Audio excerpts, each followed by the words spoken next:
October 15, 1941. 4:20 a.m. Kharkov. A factory siren screams into darkness that never truly slept. Steam hangs low over the yard like breath in winter. Metal plates clatter somewhere inside the vast workshop halls. Then another sound cuts through it all. Artillery. Distant, but closing. Each impact rolls through the ground and into the steel skeleton of the building. Inside Assembly Hall Number 3, Engineer Ivan Petrov grips a clipboard with fingers numb from cold and shock. The machines around him are still running. Lathes spinning. Presses stamping. Sparks raining like orange snow. A half-finished T-34 tank turret sits locked in a crane's claws, swaying slightly as the floor trembles. Production has not stopped for days. It cannot stop. But now, everything is about to change. A courier bursts through the doorway, coat dusted with frost, eyes wide with something deeper than fear. Order from Moscow, he says, breathless. Immediate evacuation. Full dismantling. Nothing left behind. For a moment, no one moves. The machines keep roaring, unaware that their lives are ending. Evacuation. Not retreat. Not shutdown. Evacuation. You can almost feel the words settle into the air like falling ash. Petrov reads the stamped document twice. Then a third time. The ink is still fresh. Every machine, every tool, every blueprint, every worker. Move it east. Thousands of miles east. Before the Germans arrive. Outside, snow begins to fall. Thin at first, then thicker. It gathers on rail cars already lining the tracks like silent witnesses. They were not here yesterday. This was planned. Secretly. Quietly. For weeks. Because somewhere in Moscow, the leadership of the Soviet Union made a decision no nation had ever attempted before. If the enemy comes for the factories will disappear. Inside the planning office, maps cover every wall. Not maps of battle lines, maps of rail networks. Routes spider eastward toward the Ural Mountains. Toward Siberia. Toward empty land where winter rules and industry has never existed. Colonel Alexei Kuznetsov of the People's Commissariat for Tank Industry points to a red-marked line stretching across the map. Trains leave in 12 hours, he says. You have 6 to dismantle. 6 to load. After that, the rails may not exist. He does not explain what will happen if they fail. He does not need to. Everyone already knows. German spearheads are advancing at terrifying speed. Entire cities have vanished behind the front in days. Aircraft circle overhead during daylight. Paratroopers are rumored nearby. Time is no longer measured in hours. Time is measured in distance between artillery shells. The dismantling begins before sunrise. Power is cut. The sudden silence inside the workshop is almost violent. Machines that had roared non-stop for months die mid-motion. A drill bit remains frozen in steel like a fossil of urgency. Workers stare at the silent equipment. Some touch the machines gently, as if saying goodbye to living things. Then the shouting starts. Wrenches here. Mark every part.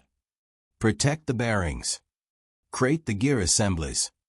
Production workers become demolition crews. Precision engineers become laborious with sledges and crowbars. Women who assembled engines now haul cables thicker than their wrists. Nothing is discarded. Nothing is abandoned. Even scrap metal is loaded. Even broken machines are tagged and packed. Because somewhere, far to the east, this factory must live again. Petrov oversees the dismantling of the main turret press, a machine so large it once required a reinforced foundation pawed deep into the earth. Now men with torches cut it free piece by piece. The smell of hot steel mixes with cold air. Molten fragments fall to concrete and hiss like rain on fire. Every bolt is labeled. Every segment wrapped. Every gear greased against freezing. Not for preservation. For rebirth. A young worker named Mikhail struggles with a crate too heavy for one man. Petrov steps in to help. They lift together, muscles trembling. Comrade engineer, Mikhail whispers, will it really work again? Petrov pauses.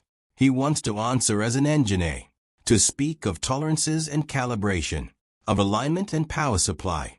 Instead, he answers as a man who understands what is truly being asked. If we arrive, he says quietly, it will work. By noon, the factory floor is unrecognizable. Where once stood rows of machines, now lie labeled voids on concrete. Crates fill every aisle. Railcars outside groan under impossible weight. But the hardest part is not steel. It is people.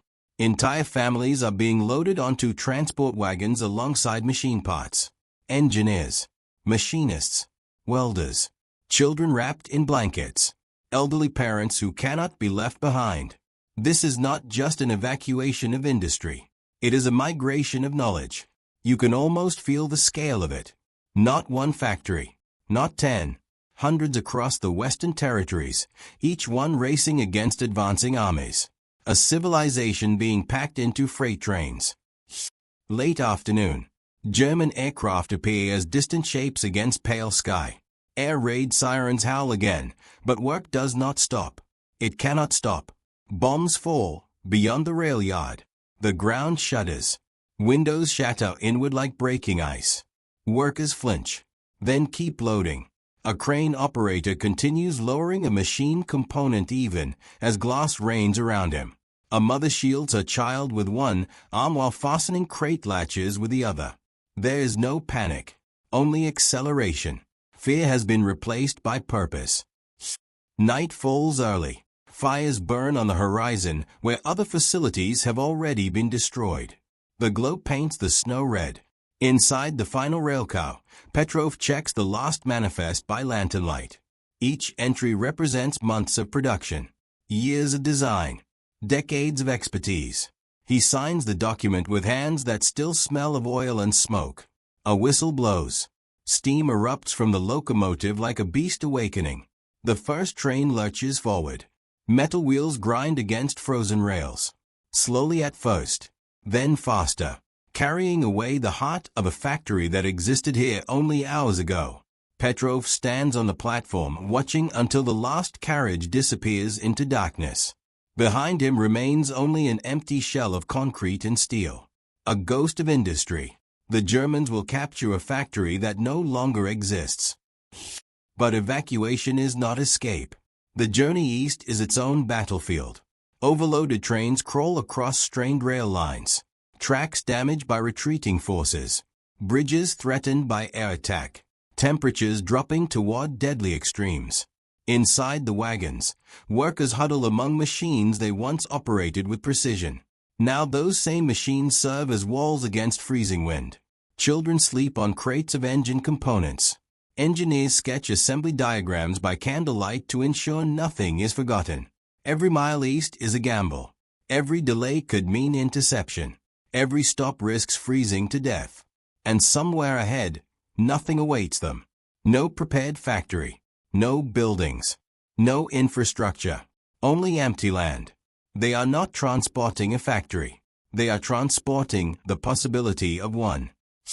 As dawn approaches on the second day, the train slows near a temporary rail junction carved into wilderness. Snow stretches endlessly. Forests stand silent. The sky is vast and merciless. An officer boards Petrov's carriage and hands him new orders. Destination confirmed. Construction begins immediately upon arrival. Production target unchanged. Petrov reads the final line twice. Tank output schedule will not be delayed. He looks around at exhausted workers, frozen machinery, and a landscape where nothing exists. Not delayed. The implication is staggering. They are not simply saving industry. They are expected to resurrect it instantly. From bare ground. In winter. Under wartime pressure. Petrov folds the paper slowly. Outside. The train whistles again and begins moving deeper into emptiness. You can almost feel the realization spreading through him. Not fear, not disbelief. Something heavier. This evacuation is not retreat. It is transformation. And somewhere beyond the horizon, in a place where no factory has ever stood, they are expected to begin producing weapons again. Almost immediately, the train disappears into the white vastness. And the greatest industrial migration in history has only just begun. October 28, 1941. 6:10 a.m. Eastern foothills of the Ural Mountains. The train doors slide open into a world that looks unfinished. No city, no factory, no shelter, only wind sweeping across frozen ground, carrying needles of ice that sting the eyes and skin. The air itself feels heavy, as if it resists breath. Workers step down from the wagon slowly, boots crunching into snow that has never been disturbed by industry. For a moment, no one speaks. The silence is vast. Even the locomotive's steam seems muted here.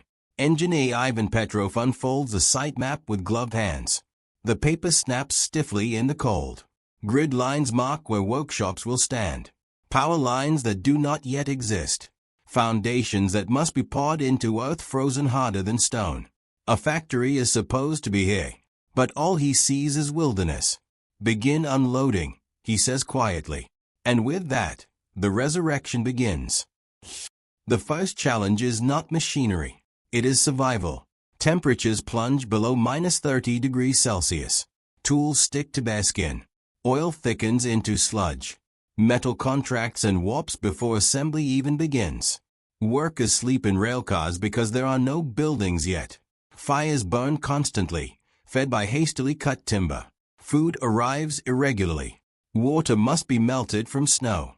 Yet dismantled machines are already being dragged across frozen ground by teams of men and women pulling ropes like draft animals. You can almost feel the weight of each crate, not just in kilograms, but in urgency. Because every hour without production means tanks not built. And tanks not built means cities lost. Colonel Alexei Kuznetsov surveys the site from a ridge overlooking the makeshift camp. His breath forms clouds that vanish instantly in the wind. He receives a radio transmission crackling through static. German forces have captured the original factory grounds. There was nothing left to seize. He allows himself one brief nod. But victory here will not be measured by denial. It will be measured by output. He turns toward the workers below, tiny figures hauling steel across endless white. Accelerate construction, he orders. The impossible timetable remains unchanged. The ground must be prepared for machinery that once stood on reinforced foundations. But there is no time for conventional engineering. Instead, teams dig through frozen earth using explosives to fracture soil that refuses to yield. Charges detonate in controlled bursts, sending columns of ice and dirt skyward. When smoke clears, workers leap into craters and begin leveling them by hand. Concrete is mixed with heated water carried in barrels from fire pits. It must be poured quickly before freezing mid-pour. Some batches harden unevenly. Others crack instantly. There is no option to redo them. Precision gives way to necessity. A factory is emerging not by design, but by will. Petrov supervises the reassembly of the turret press that once dominated Assembly Hall Number 3. The machine arrives in dozens of labeled sections. But transport vibration, freezing temperatures, and hurried dismantling have altered tolerances. Bolts refuse alignment. Bearings resist rotation. Steel plates contract unpredictably. At one point, the main press frame jams halfway through assembly. Workers attempt to force it into place with sledges. Nothing moves. Petrov studies the structure for several minutes, eyes tracing stress points like a surgeon examining a patient. Then he orders fires built directly beneath the steel. Flames lick upward, heating the metal slowly. Steam rises as frost melts. After hours of careful heating, the structure expands just enough. Now, he says. With combined effort, the frame settles into position. Not perfect, but functional. He marks the machine operational. Night work becomes standard. Searchlights powered by temporary generators cast harsh beams across the growing industrial skeleton.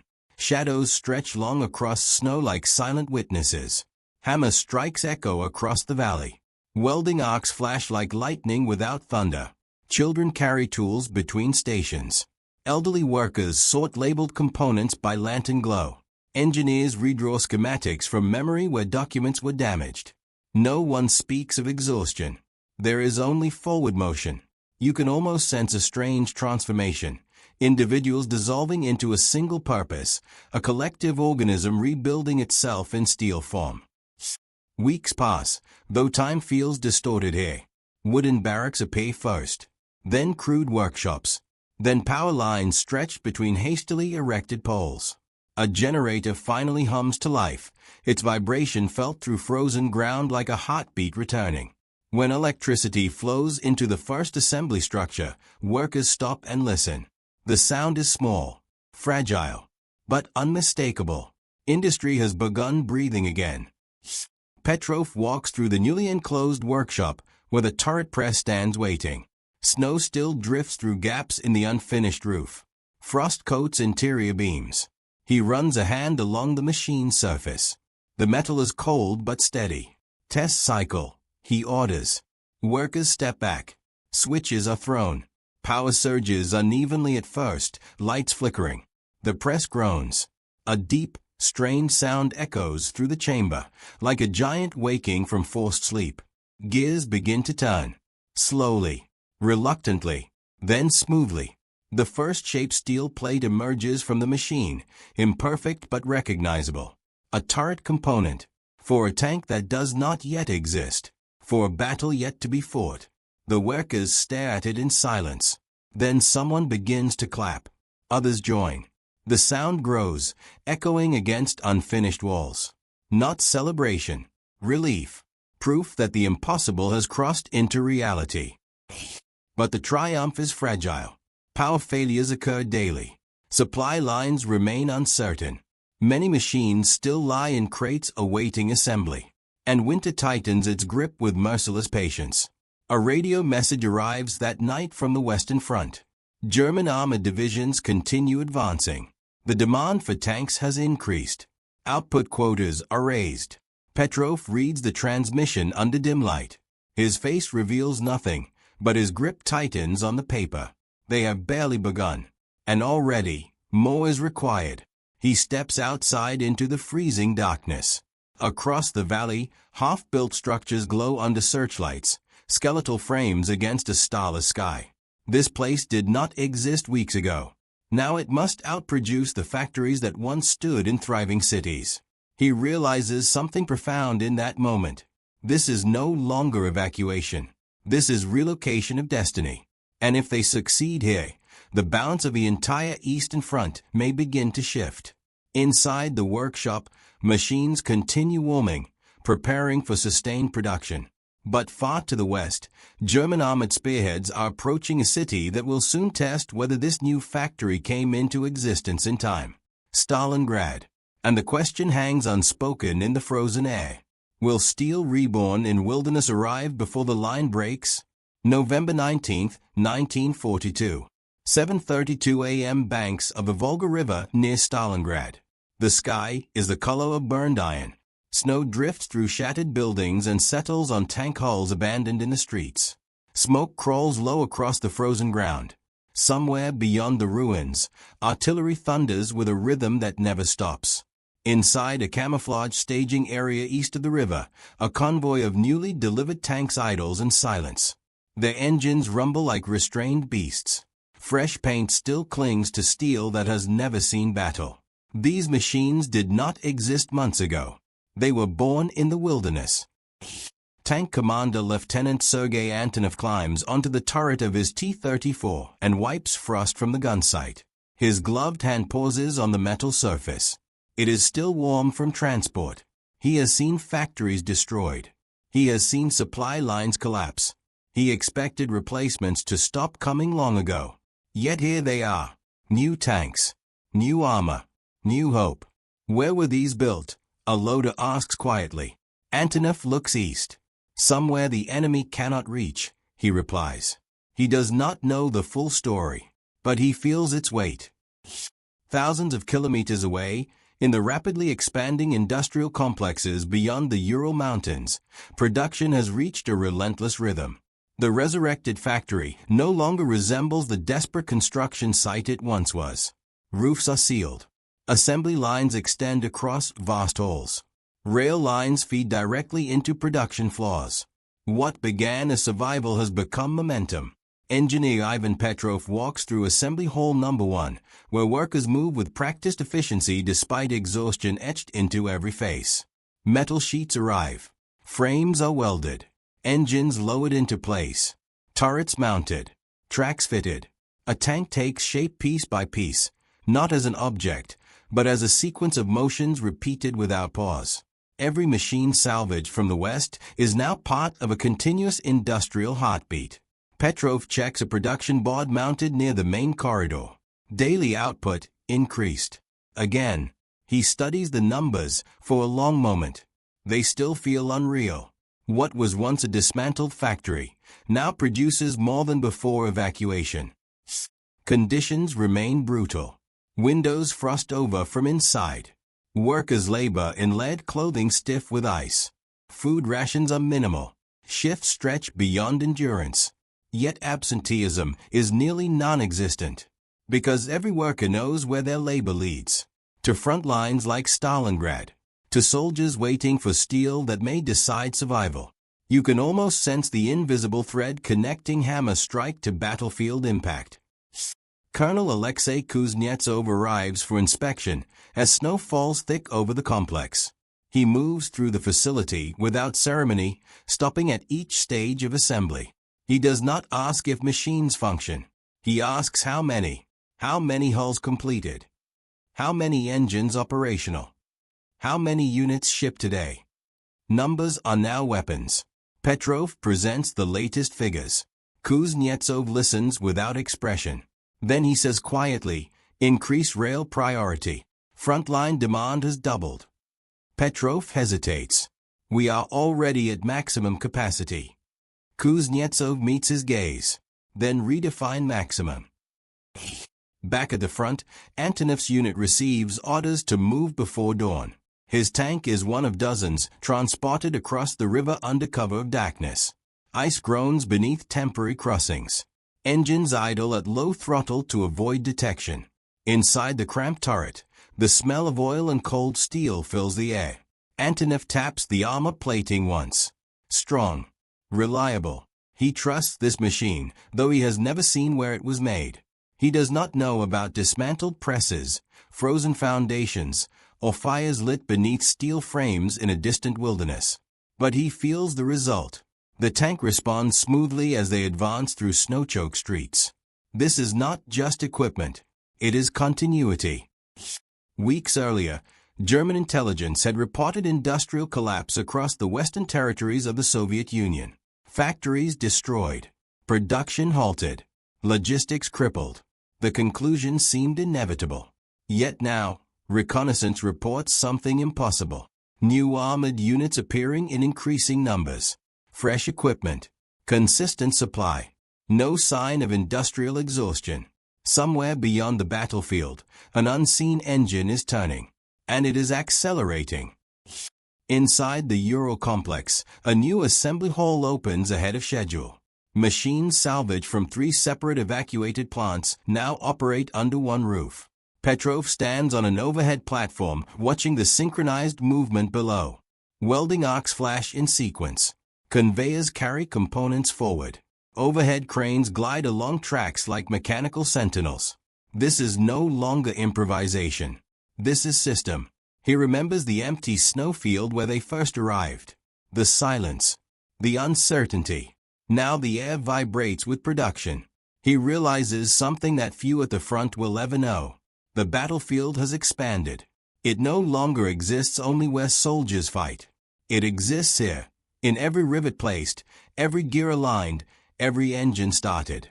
War is being waged in steel long before it is fired in anger. A telegraph message arrives late that night. Frontline counteroffensive initiated near Stalingrad. Armored reserves engaged. Petrov reads the words slowly. Around him, machines continue operating without pause. He imagines tanks rolling across frozen ground far to the west. Steel plates shaped in this very hole deflecting incoming fire. Engines assembled by hands he knows carrying crews into battle. Distance collapses in his mind. The wilderness factory and the battlefield become one continuous space. And for the first time, he allows himself a thought he has resisted for months. What if this impossible migration did more than preserve industry? What if it changed the outcome of the war itself? Before dawn, production reports confirm another milestone. Output exceeds pre-evacuation levels. Not recovered. Surpassed. Petrov stands alone on the factory platform, watching the lines move below like flowing metal rivers. Months ago, this entire world existed only in crates on frozen trains. Now it produces the force reshaping a front thousands of kilometers away. But even as momentum builds, new directives arrive from Moscow. Expand capacity again. New facilities to be constructed farther east. The migration is not finished. It is accelerating. And somewhere beyond the horizon, demand will soon grow beyond anything yet imagined. January 3, 1943. 2:05 a.m. Industrial Complex Sector B, beyond the Ural Mountains. The night sky flickers, not with lightning, but with welding arcs. Snow falls silently over a landscape that no longer resembles wilderness. Rail lines converge from multiple directions. Smokestacks pierce the darkness. Entire districts of barracks stretch across the valley like newly formed cities. What began as one relocated factory has multiplied. Industry is spreading east like a controlled avalanche. Engineer Ivan Petrov walks through a newly completed assembly hall, still smelling of fresh timber and hot metal. Machines installed only days earlier are already running at full capacity. There was no ceremonial opening, no pause, no transition period. The moment walls stood, production began. He stops beside a line assembling T-34 engines. Workers operate in synchronized motion, each step rehearsed through necessity rather than instruction. Many of them arrived from different evacuated plants, each bringing fragments of expertise that now merge into a unified system. No single factory remains as it once was. They have fused into something larger. The scale of relocation across the Soviet Union is staggering even to those inside it. Entire industrial regions from the West have been dismantled, transported, and reborn beyond the reach of advancing armies. More than machines moved, engineers, technicians, metallurgists, planners. Knowledge itself has migrated. Colonel Alexei Kuznetsov reviews a logistics report inside a temporary command structure lit by bare bulbs. Rail traffic eastbound, continuous. New facility construction, ahead of schedule. Armored vehicle output, increasing monthly. He studies one line longer than the rest. Enemy estimates of Soviet industrial collapse remain unchanged. He allows himself the faintest hint of satisfaction. The greatest weapon here is not secrecy. It is invisibility. Petrov oversees installation of another turret press, salvaged from a factory that no longer exists on any map. Workers position its massive frame onto hastily reinforced foundations. The machine bears scars from transport, scratches, dents, heat marks from emergency disassembly. Yet when power flows, it performs flawlessly. Improvised methods have become standard practice. Heating steel to expand alignment. Using redundant components to replace missing parts. Re-engineering designs for faster assembly rather than perfect precision. Efficiency now means survival. You can almost feel the philosophy shift. Perfection is the enemy of output. In worker barracks, exhaustion has become permanent. Hands crack from cold and chemicals. Sleep comes in brief intervals between shifts. Letters from the front circulate quietly among families whose sons and daughters operate the machines that supply those very battlefields. A young welder named Anna receives a message from her brother, a tank driver near Stalingrad. His unit received new vehicles. Reliable. Strong armor. Engine performance improved. He does not know her factory helped build them. She does not know if he still lives. Yet the connection exists, invisible but undeniable. Industry has erased distance between home and battlefield. Far to the west, German commanders struggle to interpret reports arriving from reconnaissance units. Armored formations encountered in increasing numbers. Replacement equipment appearing with unexpected speed. Supply resilience beyond projected limits. The assumption of industrial collapse had shaped strategy. Now uncertainty replaces confidence. Somewhere, an unseen force continues to generate war material at scale. But where? Maps show destroyed factories, captured cities, disrupted transport routes. The conclusion feels impossible. Industry did not fall back. It vanished, then reappeared.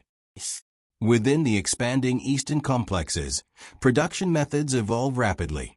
Assembly lines are reorganized for continuous flow. Components standardized for interchangeability. Training condensed into days instead of months.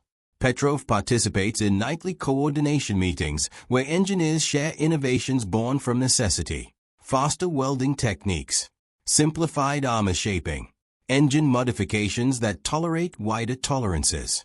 These are not theoretical improvements. They are survival-driven engineering. Each change ripples across every facility, multiplying output without expanding resources. Industrial adaptation becomes as dynamic as battlefield maneuver. One evening, Petrov climbs a ridge overlooking the entire complex. Below him, thousands of lights burn across the valley. Trains arrive and depart in steady rhythm. Snow falls through columns of smoke illuminated from beneath. He remembers the empty plain that existed here only months earlier. Now the landscape hums with purpose. He realizes something few outside this region will ever comprehend. The migration did not merely preserve industry. It transformed it. Dispersed factories are harder to destroy. Distributed production resists collapse. Mobility itself has become strength. The enemy captured territory. But territory no longer contains the center of power. A coded transmission arrives just before dawn. Major offensive operations planned across the front. Armored reserves required in unprecedented numbers. Delivery schedules accelerated again. Petrov reads the figures twice, then a third time. They demand output levels once considered physically impossible. Yet he no longer questions feasibility. He has witnessed impossibility redefined repeatedly. Still, a realization settles quietly within him. If production continues to expand at this pace, the balance of the war will not simply shift. It will tilt. And when that tipping point arrives, it will not occur on a battlefield alone. It will occur here, in the endless rhythm of machines that were once scattered fragments on fleeing trains. Behind him, factory sirens signal the start of another shift. Workers emerge into freezing air without hesitation. The avalanche of industry continues to grow. And far away, the consequences are already beginning to appear. February 2nd, 1943. 11:48 a.m. Southern sector of Stalingrad. The gunfire fades into an unfamiliar sound. Silence. Smoke drifts through shattered streets where armored vehicles stand frozen in place. Snow settles softly on wreckage that, hours earlier, had been a battlefield of relentless motion. Lieutenant Sergei Antonov emerges from his T-34 and looks across a landscape transformed not by explosion, but by absence of resistance. Enemy transmissions have ceased. The battle that consumed months of blood and steel has reached its breaking point. But Antonov's attention is drawn not to victory. It is drawn to something else entirely. Rows of operational tanks stand ready behind his position. Engines running. Fuel stocked. A reserve that should not exist after such prolonged fighting. He runs his hand along the turret armor again, feeling warmth through his glove. Steel that traveled across a continent. Steel that began as dismantled machinery on frozen trains. He does not know the full journey, but he is standing inside its outcome. Thousands of kilometers to the east, engineer Ivan Petrov receives confirmation through a terse transmission. Enemy forces encircled. Armored support effective. Supply continuity maintained. He reads the message twice before lowering it slowly. Around him, machines continue their relentless rhythm. Presses stamping armor plates, lathes shaping gun barrels, cranes moving engine blocks through the air like silent giants. Nothing in the factory pauses. Victory at the front does not slow production. It accelerates it. Because now the purpose has shifted. Survival has become momentum. The industrial complexes beyond the Ural Mountains operate at a scale unimaginable when the first trains arrived. Facilities that began as improvised shelters have expanded into permanent manufacturing cities. Rail yards stretch for kilometers. Entire valleys glow at night with furnace light. Production has stabilized into a continuous cycle. Materials arrive. Machines shape them. Vehicles depart. Then it begins again. The migration of industry has achieved something unprecedented. It has created resilience through movement. Factories are no longer fixed points vulnerable to capture. They are networks capable of growth under pressure. Colonel Alexei Kuznetsov studies new intelligence summaries in a command office lined with updated production charts. Enemy assessments of Soviet capacity are being revised upward for the first time since the invasion began. Too late. He traces a finger across rail routes feeding the eastern complexes. The lines resemble arteries carrying lifeblood into the war effort. The strategic equation has changed. Not because of a single battle. Because of continuity. Because machines dismantled under fire now operate beyond reach. He understands a truth few will ever articulate clearly. Armies fight battles. Industry determines whether those battles can continue. Inside Assembly Hall Number 3, Petrov watches a completed tank roll off the line. Its surface gleams beneath harsh overhead lights. Workers guide it toward transport rails without ceremony. Another immediately replaces it. There is no dramatic moment. No applause. Only repetition. He walks alongside the machine for several steps, studying its components, armor plate alignment, track tension, turret rotation. Everything functions within acceptable tolerance. Not perfect, but reliable. Reliable as victory. He pauses as a young technician asks quietly, "Comrade engineer, when will this end?" Petrov does not answer immediately. He looks across the endless assembly line stretching into distance. Then he says, "When it is no longer needed." Neither of them knows when that day will come. But both understand what made this moment possible. Across the expanding industrial region, the story repeats itself in countless variations. A dismantled machine reborn. A workforce relocated yet unbroken. A system that transformed retreat into renewal. Families who arrived in freight wagons now live in permanent settlements built around factories that once existed hundreds of kilometers away. Children who crossed the country among crates now grow up beside assembly lines that never stop. The migration has reshaped not only the war, but the landscape itself. As winter begins to loosen its grip, construction crews start foundations for yet another production facility farther east. Petrov receives assignment orders to oversee installation. He studies the map in silence. The pattern is clear. Industry will not return to its previous boundaries. It will continue expanding beyond them. Mobility has become doctrine. And with each new facility, the strategic distance between battlefield and production grows wider. Unreachable. Late one evening, Petrov stands alone outside the main assembly hall. Snow falls lightly under the glow of factory lights. The sound of machines carries across the valley like a steady pulse. He remembers the moment the evacuation order was first read aloud in Kharkov. The fear, the uncertainty, the impossible command to dismantle an entire world. Now he sees what that command truly initiated. Not preservation, transformation. A nation's industrial heart uprooted and replanted where it could not be destroyed. He realizes something quietly, almost with disbelief. The front line was never only where armies met. It moved east, into railcars, into wilderness, into factories that rose from frozen ground. And from there, it pushed west again. Inside the assembly hall, a production report is delivered for final review. Output has surpassed all projections. Transport schedules are expanding. New armored formations are being equipped faster than at any point in the war. Petrov signs the document, then looks once more across the vast interior where steel continues to take shape.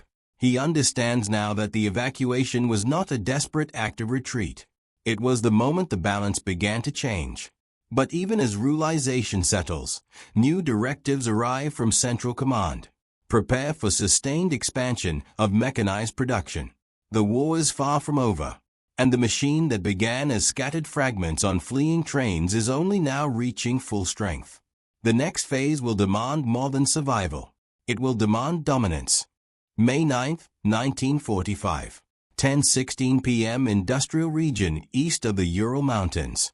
Factory sirens sound again, but this time they do not warn. They announce. Workers step out from assembly halls into the cool spring night. The air no longer bites with the cruelty of wartime winters. Smoke still rises from stacks. Machines still hum inside. But something fundamental has shifted. Word spreads quietly at first, then everywhere at once. The war in Europe is over. For a long moment, no one cheers. They simply stand in silence, absorbing the weight of years compressed into a single realization. The machines never stopped. Not through evacuation, not through reconstruction, not through the fiercest battles of the Eastern Front. And now, they are still running. Engineer Ivan Petrov walks slowly along the same platform where he once watched incomplete machines struggle to move for the first time. He places his hand on the railing, feeling faint vibration from the assembly lines below. This sound has been constant for years, a mechanical heartbeat that outlived cities, armies, and front lines. He remembers Kharkov, the dismantled workshop, the frozen trains, the empty wilderness waiting to become something impossible. He looks across the vast industrial landscape that replaced it. Cities of steel where forests once stood. Rail networks where snowfields stretched unbroken.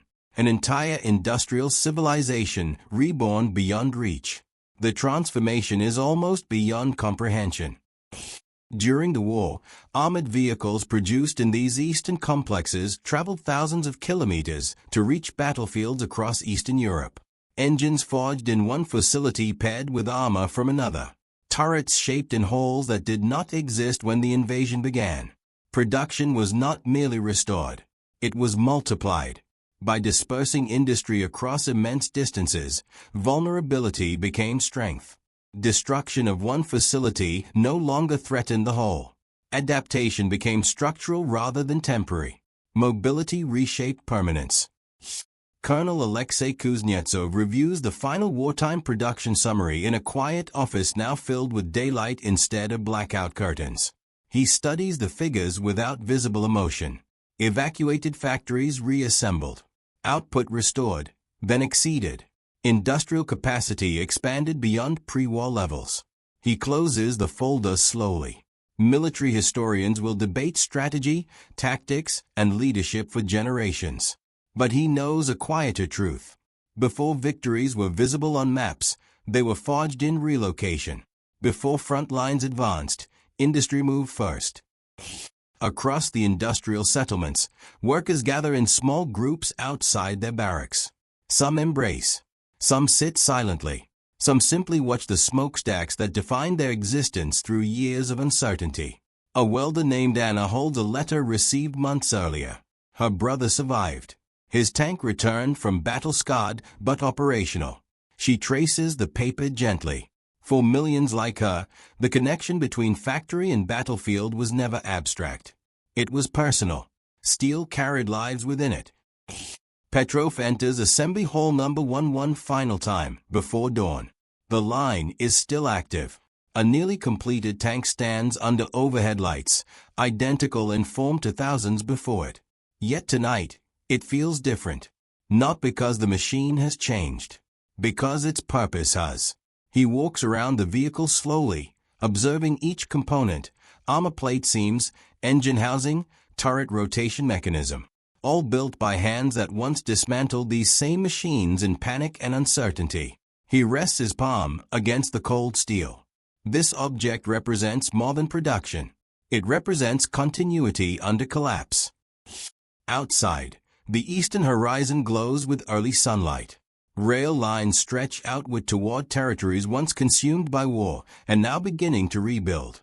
The evacuated factories will not return west as they were. They have rooted themselves permanently in new ground. The migration that began as emergency has reshaped the industrial geography of an entire nation. A system designed to survive invasion has become the foundation of post-war strength. Petrov steps beyond the factory gates and turns back for one last look. He sees not buildings, but a timeline, dismantling under artillery fire. Frozen trains crossing endless distance. Machines reborn in wilderness. Steel flowing westward into battle. Output surpassing destruction. Industry outlasting war itself. He understands something fully now, something that could only be seen from the end of the journey. The evacuation was never just a response to invasion. It was an act of strategic transformation unprecedented in scale. An entire industrial heart uprooted and replanted where it could not be crushed. And from that relocation, the balance of war began to turn. As morning light spreads across the valley, factory sirens sound once more, not as alarms, not as commands, but as routine. Production continues. Because what was built here was not temporary, it was enduring.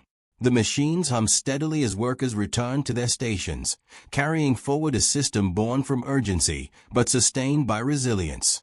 The greatest industrial migration in history did not end when the trains stopped moving. It endures wherever steel continues to take shape against impossible odds.